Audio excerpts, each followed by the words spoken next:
Welcome to the Exos Edge, Coaching a Winning Workforce, a video series where we talk about the future of work.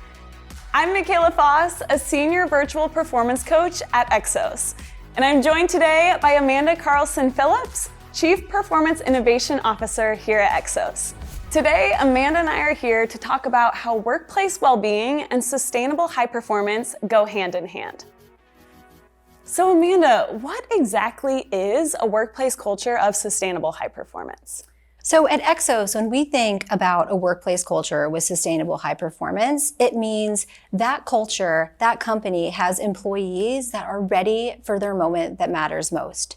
And when we think about those types of moments, it could be giving a sales pitch. It could be traveling time zones and having to show up at a particular meeting. It could be having to really get into deep creative work on a project with your team.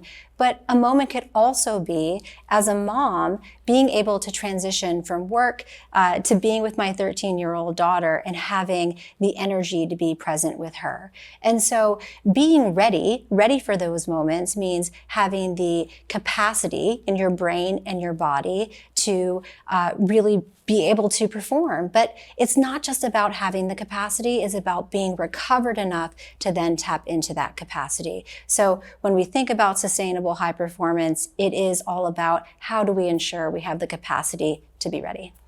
So what are some steps organizations can take to create a sustainable high performance work culture? So when we think about company cultures and really creating that environment for individuals to thrive, we think about it at Exos as a formula, and it's a formula of work plus rest equals success. And we've been utilizing that formula for over 30 years. We've been utilizing it with professional athletes, with teams, with leagues, with military operators, with executives and global organizations. And what's so interesting is that today in corporate America, some of the things that we're seeing, low levels of engagement, we're seeing higher levels of burnout, we're seeing that ultimately we believe that that's linked to the fact that that equation today in corporate America has the variables in the wrong positions. And so what we're viewing is that the equation out there is work plus success equals rest, and that rest is actually the reward part in that equation. And that is what we believe to be the root cause of many of these challenges to productivity and employees reaching a new level of high potential that they may not have even known existed. And so when we think about architecting the way we work and the future of work, it's about thinking about the day. How do you intentionally recover after a 25-minute meeting, a 50-minute meeting, 75 or 90? So thinking about it on the daily, thinking about it over the course of a week, over the course of a month, a quarter, a year, a strategic cycle. But ultimately, how do we really think about work plus rest equals success? So we know what it takes for the individual to perform, but how do we unlock that at the team and the organizational level? So when we think about the team and the organization, actually all three go together. And so at Exos, we have a framework, and we think about sustainable high performance for the individual, for the team, and the organization, and they are all connected. And so when we think, gosh, like where should we start? We believe starting at the top is really important. And so having strategic leadership, having the concept that sustainable high performance, work plus rest equals success, is part of the company's strategy. It's a part of the ethos of how they're making decisions. And so that is a critical first step. And then once that's established, then ensuring that I hate to say the word policies, but the culture and the code in which the way that the organization will operate is embodying those things.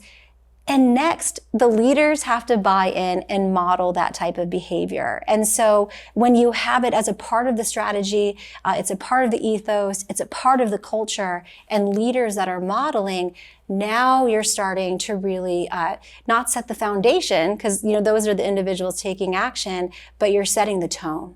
Mm-hmm. And so, now that we've set the tone with the leaders and the organization, it's ensuring that, the structure in which they're working, the individuals are working, the access to the different types of tactics or programs are really there to support the individuals. So as an organization, it's ensuring that all of those tools and tactics are available. So now you've got the organizational piece at the top, you've got individuals that are have access to wonderful programming that will expand their capacity. It'll, ensure they're recovered enough to tap into that capacity.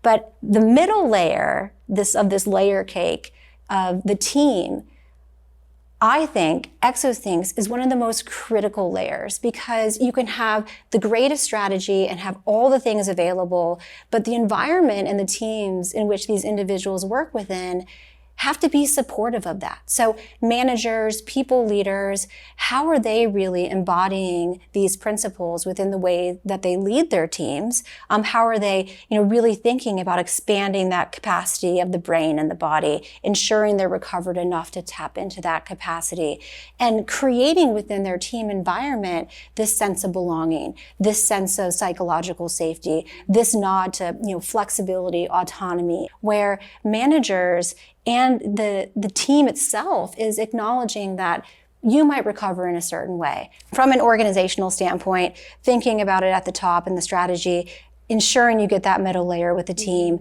and that having access to all the available tools with the individual. Okay, so a bit of a pivot here, but I really want to address physical health. So traditional corporate wellness has focused primarily on physical fitness. And now while we've grown as an industry, why is it important to not lose sight of the physical health as a part of the workplace well-being programs? We cannot lose sight of the physical component of workplace well-being programs at all. When I reflect on just thinking about the history of well-being programming and how we're evolving as society and organizations evolving as well, is that traditionally we've thought about well-being programs as tactics and strategies to just improve health, to mitigate the risk of disease. And that is a defense type strategy.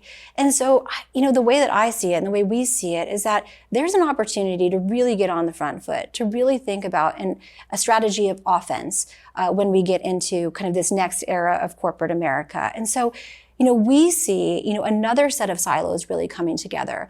These traditional well-being programs, kind of mental and physical well-being programs, now coming together with learning and development programs. And just imagine as those two circles kind of becoming concentric circles coming together, now you're optimizing the brain and the body.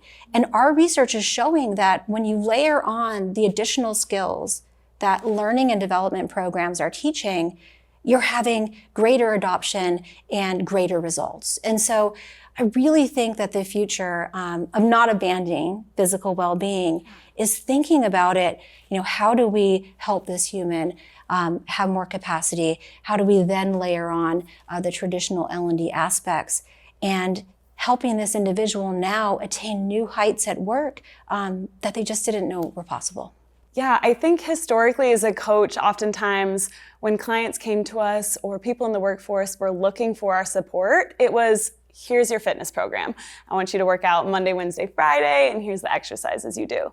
Now I think we take this bird's eye view of, let's get a holistic view of everything that you're dealing with right now. I want to see how you can reflect, how you regulate, how is your sleep, how is your stress? And once I have that broad view, I'm able to really tailor those recommendations for individuals. And oftentimes I'm finding that it is physical and mental together. They are synergistic. It's, can you take a walk in the morning and look into the sun and just wake up naturally so that you're not grabbing that extra cup of coffee at 2 p.m.?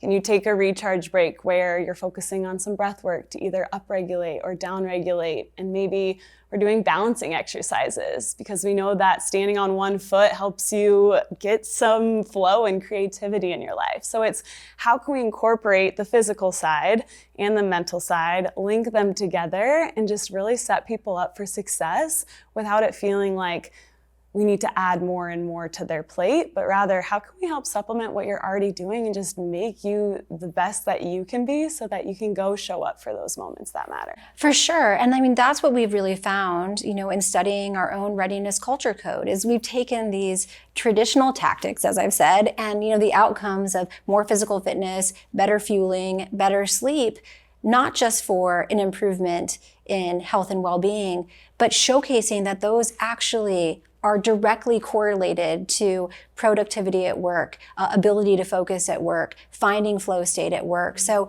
this is the future. The future is bringing these silos of traditional well-being, L&D together, and creating this even tighter lattice structure that supports that human, optimizing their human performance to be able to point it at work, but really to be ready for their moment that matters at work or in life. That wraps up this installment of the Exos Edge, Coaching a Winning Workforce. Thanks for all the great insights around sustainable high performance, Amanda. Thank you, Michaela. If you want to stay up to date on the latest in the future of work, make sure to subscribe to our channel and click the link in description to learn more. Thank you for watching, and we will see you next time.